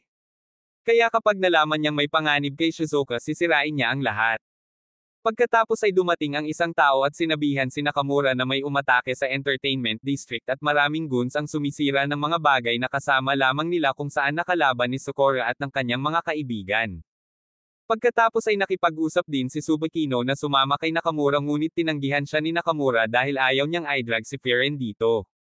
At higit pa rito sinabi niya sa kanila na manatili doon at protektahan si Shizuka dahil sa kung saan si Tsubakino at ang kanyang mga kaibigan ay kailangang manatili doon ngunit si Sakura ay umalis doon nang hindi nakikinig sa sinuman. Kaya sinubukan ni Nakamura na pigilan siya ngunit sinabi sa kanya ni Sakura na sinimulan niya ang laban na ito kaya ito ang kanyang problema. Kaya't si Nakamura Sakura at ang kanyang mga kaibigan ay umalis mula roon at si Nakamura ay nagustuhan si Sakura dahil dito nagsimula siyang purihin siya. Kaya nagsimulang magtanong si Nere kay Nakamura kung hindi nila kakailanganin si Tsubakino bilang mga vice captain para makipaglaban sa napakaraming tao dahil ang bilang ng Rapogang ay napakababa. Kaya sinabihan sila ni Nakamura na huwag mag-alala dahil kahit maliit ang bilang ng Rapogang pero lahat ng miyembro nila ay elite. Tapos ang mga miyembro ng Rapogang ay binubugbog ng husto ang mga goons na iyon. Pagkatapos Nakamura ay nakarating din doon at ang kaibigan ni Nakamura na si Miyoshi ay nagulat nang makita si Sakura at ang kanyang mga kaibigan doon. Tapos may dumarating pang goons na natatawa sa katotohanan na 4 na tao lang ang tinawag nila para makipag-away sa napakaraming tao. Pagkatapos ay hiniling ng isang tao kay Shizuka na ibigay sila at binyantaan niya sila na kung hindi nila gagawin ito sisirain nila ang entertainment district na ikinagalit ni Nakamura at sinipa niya ang lalaking iyon at pinalipad siya. Nang makita ito nagulat si Sakura at ang kanyang mga kaibigan pagkatapos ay sinabihan sila ni Miyoshi na huwag mag-alala dahil si Nakamura ay laging nasa sabik. Pagkatapos ang ilang iba pang mga tao ay nagsimulang tumawa pagkatapos mahanap si Nakamura na nag-iisa ngunit si Nakamura ay nagsimulang bugbugin ang lahat ng isa-isa at pinagbabawalan silang gumawa ng mga pangakong hindi nila matutupad. At ganoon din ang nararamdaman ni Sakura noong nakita niya si Umiya. Pagkatapos ay nagsimula ang labanan sa pagitan nila kung saan pinalo sila ni Nakamura ng napakatindi at walang taong nakakaabot sa kanya. Nang makita ito labis na humanga si Hayato at nasasabik din si Sakura na makita ang bilis at kapangyarihan ni Nakamura. Pagkatapos ay 2 tao ang dumating upang salakayin si Nakamura ngunit pagkatapos ay iniligtas siya ni Sakura dahil sa sinabi ni Nakamura na salamat sa kanya. Ngunit pinipigilan siya ni Sakura na gumawa ng anumang drama dahil kahit na hindi pumasok si Sakura kaya rin ni Nakamura ang mga taong iyon. Pagkatapos ay pareho silang nagsimulang makipag-away sa mga goons at pareho silang nagsimulang magtrabaho ng magkakasabay. Nang makita ito nagulat din si Miyoshi at pinuri si Sakura. Tapos pinuri din ni Hayato si Sakura. Siya at si Miyoshi ay gumagana ng maayos ng magkasabay. Pagkatapos ay nagsimulang magtanong si Miyoshi tungkol kay Nere at sinabi sa kanya ni Hayato na hindi niya kailangang mag-alala tungkol kay Nere dahil kahit na walang magawa si Nere ngayon ngunit ang kanyang pagnanais na mapabuti ang pinakamalakas. Pagkatapos ay iniisip ni Nere matapos makita ang buong sitwasyon kung paano niya matutulungan ang lahat. Dahil sinabihan siya ni Hayato na dapat siyang pumasok sa laban ayon sa kanyang limitasyon at kahit na magalit siya dahil dito na wala siyang maitutulong sa sinuman ngunit dapat niyang isipin palagi na kung paano niya matutulungan ang mga tao sa ibang paraan at gayon pa man hindi niya kailangang mag-alala ng labis dahil si Hayato ang magtuturo sa kanya. Dahil sa kung saan tiyak na makakababa siya sa larangan ng digmaan sa lalong madaling panahon. Pagkatapos ay nakita ni Nere na kakaunti na lamang ang natitira dahil sa pakiramdam niya ngayon ay mananalo na sila. Ngunit pagkatapos ay dumating doon ang isang batang lalaki na nagngangalang Suzuri kasama ang ilang tao na humingi ng kamay sa kanya kay Shizuka. At pagod na ang Ripogang sa nakaraang laban. Pagkatapos ay tinanong ni Suzuri ang Ripogang na magiging malakas din ba siya sa pamamagitan ng pagsusuot ng suit. Pagkatapos ay nagsimulang sumang-ayon ang kanyang mga kaibigan dito. Pagkatapos ay nagsimulang tanungin ni Nakamura ang lahat kung bakit siya pumunta doon para kunin si Shizuka at sinabi ni Suzuri sa kanila na may nagbigay sa kanya ng pera. And on top of that yung mga taong kasama niya yung mga nakaaway hanggang ngayon iba yung mga taong yun. Pagkatapos ng kanilang pagkatalo ngayon ay dumating na sa kanilang mga kamay ang kontratang iyon. Pagkatapos ay nalaman ng lahat na si Suzuri at ang kanyang mga kasama ay mula sa Gravel Gang. Nang marinig ang pangalan ni Nere ay nagulat at sinabi sa lahat na ang Gravel Gang ay kabilang sa isang lugar kung saan napakahirap ng buhay na kapaligiran. Dahil sa kung saan ang mga tao doon ay nagtatrabaho na may mga kontrata sa halip na pumasok sa paaralan at magtrabaho at ang Gravel ay ang parehong gang na namamahala sa lahat ng ito. Pagkatapos ay hiniling ni Suzuri si Shizuka sa kanila at ipinangako niya sa kanila na kung makikinig sila sa kanya tahimik silang aalis. At kung lalabanan sila ng Repo Gang siguradong talo sila. Kaya imbes na mapahiya sa harap ng lahat ibigay na nila sa kanila si Shizuka. Kaya hindi maintindihan ni Sukore kung paano sila mananalo laban sa kanila. At sinabi sa kanila ni Nakamura na wala silang pakialam kung manalo o matalo dahil ang Repo Gang ang nag-aalaga sa mga taong pumupunta doon upang maaliw. Ngunit kung magagawa nila ito kung gayon hindi mahalaga kung sila ay manalo o matalo. At hanggat ligtas ang Entertainment District at Shizuka wala silang problema sa pagkatalo. Kaya't walang naiintindihan si Sukore dahil hindi pa nakalaban ni Sukore ang anumang ganoong laban kung saan akala niya ay matatalo siya ngunit handa ding matalo ang Repo Gang. Dahil sa kung saan sa palagay niya ay eksaktong magkapareho sina Nakamura at Umiya at nasa sabik siya para sa laban. Kaya nagsimulang ipaliwanag ni Suzuri kay Nakamura na kapag natalo ang mga taong iyon pupunta pa rin ang babae sa kanila. Kung gusto nilang makipag-away sa kanila pagkatapos ay sinabi sa kanya ni Nakamura na kung sa palagay niya ay may makakaalis doon kung gayon siya lamang ang kanyang sarili. At kung kahit papaano ay maabot niya si Shizuka kung gayon mayroong ilang mga mapanganib na tao na nagbabantay sa kanya dahil dito ay hindi niya kailanman maaabot si Shizuka. Kaya't naghahanda rin si Shizuru para sa laban na ito dahil alam niyang wala siyang makukuhang object kung walang boss fight ngunit labis na nagalit si Nakamura nang mapagtanto niyang ikinukumpara ni Suzuri si Shizuka sa isang bagay dahil dito nasasabik din ang kanyang mga kaibigan at hinahamon niya ang Gravel Gang. Sinubukan ni Tsubakino at ng kanyang mga kaibigan na pasayahin si Shizuka ngunit nakatutok pa rin si Shizuka sa laban at hindi pinapansin ang kanilang sinasabi. Pagkatapos ay sinabihan ng Vice Commander ni Tsubakino si Shizuka na huwag magtensyon at sinabihan siyang magtiwala kay Nakamura ngunit hindi pa rin mapalagay si Shizuka at iyon ang dahilan kung bakit siya pumunta sa banyo. Pagkatapos ay tinanong ng Vice Commander ni Tsubakino si Tsubakino kung ang laban ngayon ay may kinalaman kay Shizuka kaya naman labis siyang nag-aalala. Pagkatapos ay ipinaliwanag sa kanya ni Tsubakino na ang mga batang babae ay may ilang mga lihim at iyon ang dahilan kung bakit hindi sila dapat masyadong makialam sa kanila. Ngunit pagkatapos ay napansin nila na si Shizuka ay hindi pa bumabalik at si Shizuka ay tumakbo palayo doon. Samantala grabing binubugbog ng Repo Gang ang Gravel Gang pero marami rin silang binubugbog. Naging masama na ang sitwasyon kaya nahihirapan na silang hawakan ang Gravel Gang. Pagkatapos ay sinimulan din ni Sukore na iligtas ang Repo Gang dahil ayaw niyang maranasan nila ang parehong kapalaran tulad ng naranasan ng kanyang mga kaibigan sa labanan ng Kyogang. Habang iniisip ito medyo naligaw si Sukore at may dumating na lalaki para salakayin si Sukore ngunit iniligtas siya ni Nakamura. Si Nakamura ay labis na nahuhumaling sa labanan na inatake pa niya si Sukore ngunit huminto siya sa isang mahalagang sandali. Pagkatapos ay hiniling ni Nakamura si Sukore at ang kanyang mga kaibigan na bumalik sa club dahil nangako siya kay Tsubakino na ibabalik niya sila doon ng ligtas at ayaw niyang may mangyari sa kanila sa pamamagitan ng pananatili doon. Sumasang-ayon din dito ang mga tao ng Repo Gang ngunit nagsimulang tumanggi si Sukore na gawin ito. Pagkatapos ay nagsimulang hilingin ni Nakamura si Sukore at kinumbinsi niya ito na hayaan siyang tuparin ang kanyang pangako dahil dito ay walang masabi si Sukore at nagsimulang bumalik si Hayato kasama si Sukore ngunit pinigilan ito ni Sukore pagkatapos ay ipinaliwanag ni Hayato sa kanya na dapat silang pumunta doon at iligtas si Shizuka at hindi rin maintindihan ni Sukore na pagkatapos ng lahat ito na lang ang natitirang opsyon para sa kanila. Ngunit biglang dumating doon si Shizuka at hiniling sa kanya na itigil ang laban na ito. Pagkatapos ay nagsimulang tanungin ni Nakamura si Shizuka ang dahilan ng pagpunta doon at pumayag si Shizuka na sumama sa Gravel Gang upang iligtas ang Repo Gang.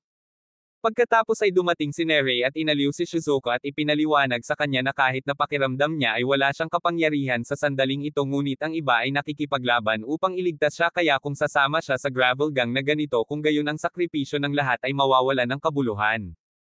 Pagkatapos ay ipinaliwanag ni Shizuka kay Nerei na pakiramdam niya ay ipinaglalaban siya ng lahat ngunit nais niyang alisin ang kanilang sumpa dahil noong una siyang dumating dito tinanggap siya ni Nakamura ng walang anumang tanong at nagpa siya na maaari siyang manatili sa kanila pagkatapos lamang makinig sa kanyang pagkanta.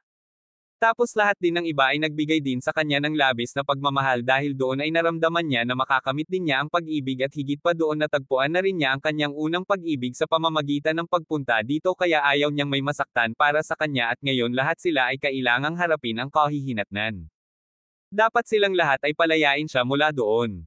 Pagkatapos ay nagsimulang tumawa si Suzuri pagkatapos marinig ito at sinabi kay Shizuka na siya ay masyadong mahirap para sa mga bagay tulad ng mga pangarap at pag-ibig dahil kabilang din siya sa parehong lugar kung saan sila nanggaling at higit pa doon kapag sinubukan siyang bilhin ng isang malaking lalaki pagkatapos ay tumakas siya mula doon kaya ngayon ay dapat na siyang tumigil sa pangangarap ng ganito at dapat na tahimik na sumama sa kanila. Pagkatapos ay labis na nagalit si Nakamura pagkatapos marinig ito mula doon ay hiniling ni Suzuri sa lahat na hulihin si Nakamura at ipinangako kay Shizuka na kung lalapit ito sa kanya pagkatapos ay pipigilan niya ang lahat at ang ilang mga tao ay nagsimulang lumipat patungo kay Shizuka at si Shizuka ay nagsimulang lumipat patungo sa kanila. Mula doon ay pinuntahan sila ni Hayato upang pigilan sila at kinuha ni Sukore si Shizuka ngunit hindi pa handang huminto si Shizuka dahil nagpasya siyang mabubuhay siya kasama ang mga alaalang nilikha niya. Pagkatapos ay biglang dumating si Tsubakino at ang kanyang mga kaibigan upang pigilan si Shizuka at sinubukan ni Shizuka na kumbansihin si Tsubakino na hindi siya maaaring tumigil dahil kung gagawin niya walang masasaktan. Kaya tinanong ni Tsubakino si Shizuka kung ano talaga ang gusto niya at sinimulan ni Shizuka na sabihin kay Tsubakino habang umiiyak na gusto niyang manatili sa lahat. Nang marinig ito niyakap ni Tsubakino si Shizuka at hiniling sa kanya na manatili sa likod ng komportable dahil ngayon siya mismo ang magliligtas sa kanyang pinakamamahal na kapatid. Pagkatapos makita ito nakita ni Suzuri na ngayon ay hindi siya iiwan ng sinuman at ipapaunawa kay Shizuka kung gaano kawalang silbi ang kanyang panaginip. Pagkatapos ay nagsimulang tumawa si Tsubakino kay Suzuri at nagsimulang magtanong kay Suzuri kung naiinggit siya kay Shizuka dahil ang mga hindi nakakaunawa sa mga panaginip ng isang tao ay tumigil sa kanilang mga sarili sa panaginip pagkatapos ay nagagalit ito kay Suzuri sa oras na iyon ay hiniling niya sa kanyang mga kasama na sirain ang lahat. At muli ay nagsimula ang labanan sa pagitan ng Roppogang at Gravel Gang at si Sukora ay nagsimula ring lumaban at hiniling ni Tsubakino kay Sukora na protektahan si Shizuka kung saan pumayag si Sukora dahil hindi niya alam ang mga salita ni Koji.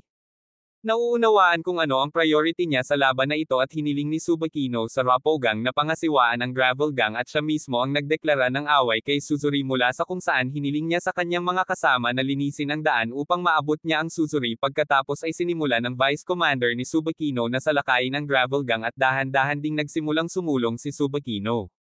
Samantala hindi gusto ni Shizuka ang lahat ng ito at ipinaliwanag sa kanya ni Sukora na sa oras na ito ay hindi niya dapat isipin na ang lahat ng ito ay nangyayari dahil sa kanya sa halip ay dapat niyang ipagmalaki na lahat ay sumusuporta sa kanya ng labis na kaya nilang gawin ang lahat para iligtas siya. Ang Vice Commander ni Tsubakino ay labis na naghahagupit sa Gravel Gang at sila ay nagtutulungan ng maayos na walang nakakarating sa Tsubakino. Pagkatapos ay inatake ng ilan pang mga tao ng Graver si Tsubakino at ang kanyang mga kasama ngunit pinigilan sila ng Roppogang ngunit pagkatapos ay hayagang dumating si Suzuri sa larangan ng labanan at nagbigay ng malakas na suntok kay Tsubakino ngunit pinigilan ni Tsubakino ang kanyang suntok gamit ang isang kamay at pareho silang nagsimulang makipaglaban sa isa't isa. Nagsisimula na silang mag-away at nakita namin silang dalawa na nagbibigay ng matinding laban sa isa't isa at pagkatapos ay mas nagalit si Suzuri pagkatapos makita ang kanyang sarili na natatalo. At muli niyang inatake si Tsubakino ngunit nagagawa pa rin ni Tsubakino na harangan ang bawat pag-atake niya. Sinabi ni Tsubakino kay Suzuri kung gaano mali ang mangharas ng isang babae para sa pera ngunit si Suzuri ay hindi nababahala dito at sinabi niya kay Tsubakino na kasalanan ni Shizuka dahil nabubuhay siya sa mga panaginip na nakakalimutan ang kanyang tunay na lugar. Pagkatapos ay nagtagumpay si Suzuri at nataman si Tsubakino nang makitang nagulat ang lahat. Sinimulan ni Suzuri na sabihin kay Tsubakino na ang kanyang makeup ay isang napakawalang kwentang bagay at ang mga taong tulad niya na nag-aaksaya ng kanilang oras sa mga walang kwentang bagay ay hinding-hindi makakatalo sa kanya. Pagkatapos ay inatake ni Suzuri si Tsubakino na pinigilan siya at sinabi kay Suzuri na ang kanyang makeup ay nagpapalakas sa kanya dahil kapag siya ay naglalagay ng makeup siya ay nagiging masaya mula sa puso at ang pag-ibig ang tanging bagay na nagpapalakas sa mga tao mula sa loob. Hiragiwa si Suzuri pagkatapos marinig ito. Dahil dito napagtanto ni Tsubakino na hindi kailanman naramdaman ni Suzuri ang pag-ibig. Dahil dito sinimulan niyang ipakita sa kanya ang tours at sinabi sa kanya na hinding-hindi siya matatalo ng mga taong tulad niya. Muling inatake ni Suzuri si Tsubakino ngunit sa pagkakataong ito ay sinipa siya ni Tsubakino at itinapon at nagpa siya na ipapakita niya ang kanyang buong lakas kay Suzuri. Pagkatapos ay ang utak ng Killgang na si Endo ay tumalon pababa mula sa bubong pagkatapos ay nagsimula siyang magsisigaw kung bakit siya nakakaramdam ng sakit pagkatapos tumalon mula sa ikalawang palapag at si Sukora ay hindi rin maintindihan kung paano ito nangyayari. Ngunit pagkatapos ay napagtanto ni Sukora na sina Tsubakino at Nakamura ay biglang pumasok sa mode ng pag-atake at pareho nilang hiniling kay Sukora na layuan ang bagay na ito ang dahilan kung saan hindi maintindihan ni Sukora. Pagkatapos ay naging masaya din si Endo sa pag-iisip na makipag-away sa kanya kung saan si Sukora at ang kanyang mga kaibigan ay nagsimulang makaramdam ng kanyang pagkalugi sa dugo at handa na rin silang makipaglaban. Pagkatapos ay dumating si Suzuri upang kausapin si Endo at hiniling sa kanya na iwanan ang iba at kausapin siya. Pagkatapos ay naunawaan ni Tsubakino na ang buong pangyayaring ito ay ginawa ni Endo nagsimulang magtanong si Sukora tungkol sa Endo dahil walang sinuman maliban kay Tsubakino at Nakamura ang nakakakilala sa kanya. Sinabi ni Tsubakino sa lahat na siya ay isang matandang estudyante ng Frieren na kaklase niya. Pagkatapos ay natakot din si Nerei nang marinig ang pangalan ni Endo at sinabi kay Sukora na siya ay isang alamat. Ang pagkarinig nito ay naging napakasaya ni Endo. Pagkatapos ay nagalit si Sukora at sinabi sa kanya na ang mga taong kumikidnap sa iba ay basura. Ang pagkarinig nito ay nagiging masaya ang lahat.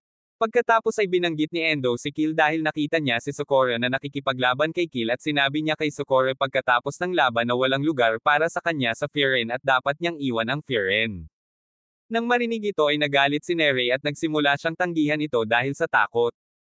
Kaya sina Nakamura at Tsubakino ay sinalakay din si Endo at hiniling sa kanya na bawiin ang kanyang mga salita. Kaya sinabi ni Nakamura kay Endo na walang sino man ang maaaring maging karapat-dapat sa Frieren maliban kay Sukora. Kaya sinimulan na rin ni Hayato ang pag-atake sa Endo. Ngunit nakikita natin na ang pag-atake ni Tsubakino at Nakamura ay hindi man lang nahawakan ang Endo. Kaya tumalon din si Sukora sa gitna ng laban at sinipa si Endo at itinulak ito pabalik. Kaya ipinaliwanag ni Endo sa lahat na hindi niya sinisiraan si Sukora sa halip ay pinupuri niya ito dahil sa pananatili niya sa Frieren ay sinasayang niya ang kanyang talento. Dapat nag-iisa lang siya dahil doon lang siya magiging pinakamalakas. Ngunit hiniling ni Sukora kay Endo na itigil ang kanyang kalokohan at sinabi sa kanya na pinipili ng mga tao kung saan sila nararapat. Ang pagkarinig nito ay nagsimulang maalala ni Endo ang isang tao dahil dito siya ay naging masaya at naghahanda na makipaglaban sa lahat.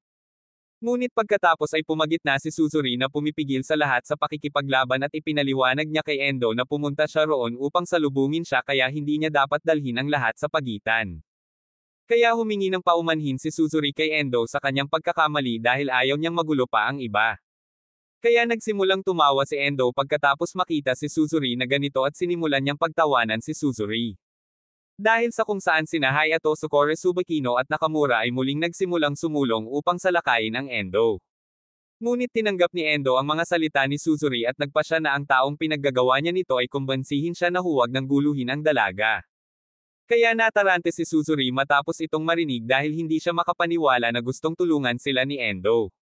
Kaya't sinabi sa kanya ni Endo na ngayon silang lahat ay nailigtas dahil sa kanyang magandang kalooban at kaya't nagsimula siyang bumalik. Ngunit hindi ito gusto ni Sukora dahil dito nagsimula siyang sumulong upang makipaglaban sa kanya.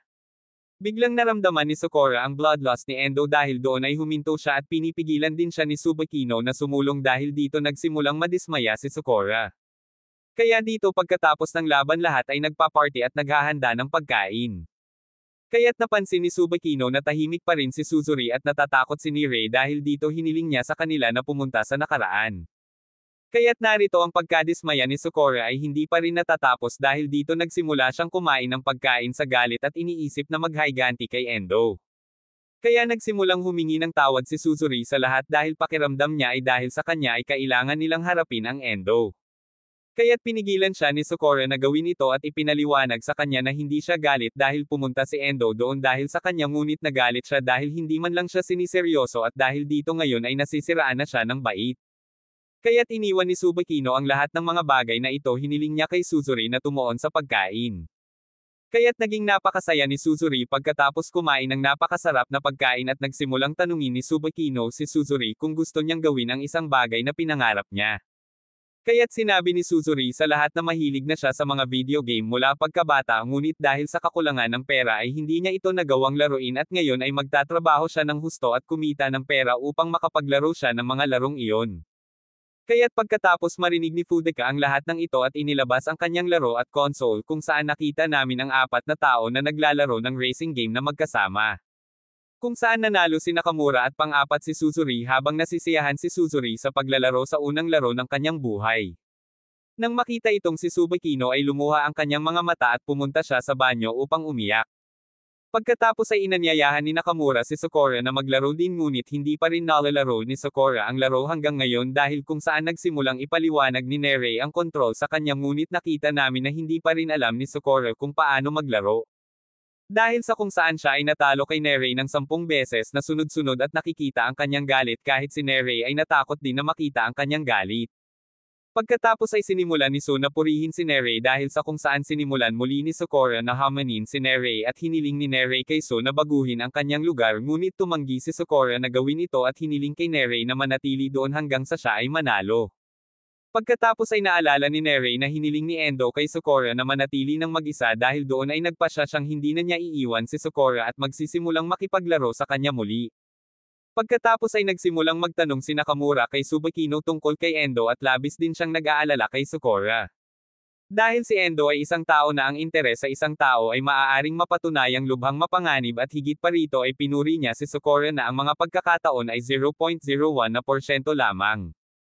Pagkatapos ay naalala ni Tsubakino na hanggang ngayon ay may isang tao lamang na pinuri ni Endo dahil sa kung saan nagsimula siyang mag-alala tungkol kay Sakura. Pagkatapos ay sinabi rin ni Tsubakino kay Umiya ang tungkol sa Endo at hiniling niya kay Sakura at sa kanyang mga kaibigan na pumunta sa bubong ng Frieren kinabukasan. Pagkatapos ay nakita namin na bukod kay Sakura at sa kanyang mga kaibigan ang 4 na pinuno ng Frieren ay dumating din doon at si Sakura ay pumunta din at umupo sa kanila. Nang makita ito nagsimula na ring matakot si Nerei at naiintindihan niya na malaking bagay ang pagdating ni Endo. Tapos dumating din si Umiya doon at nagsimula na sila ng meeting nila. Samantala sa pagpupulong ni Frieren si Umiya ay nagdadala ng mga sandwich na ginawa ni Katoha para sa lahat na talagang nagpapasaya sa lahat ngunit hindi maintindihan ni Sakura at ng kanyang mga kaibigan kung ito ay isang pagpupulong o isang picnic. Pagkatapos ay sinimulan ni Sog Ishita ang pamamahagi ng mga tasa para sa kape sa lahat at nagpasalamat si Umiya sa kanya. Pagkatapos ay napansin ni Sog Ishita na ang kanyang mga kaklase ay dumating din doon at siya ay lubos na naguguluhan sa kung ano ang kanilang ginagawa doon. Kaya iniwan si Sakura sa labas binigyan niya ng mga tasa sina Nerei at Hayato. Nagalit ito kay Sakura at ang lumala pa pinilipit ni Sog Ishita ang tasa ni Sakura. Kaya tinawag sila ni Sakura sa labas para ayusin ang mga bagay-bagay. Sa puntong iyon sinabi ni Umiya kay Sog Ishita na huwag sayangin ang mga tasa. Dahil dito inayos niya ang tasa ni Sakura at ibinalik ito sa kanya at sinimulan siyang purihin ni Umiya para dito.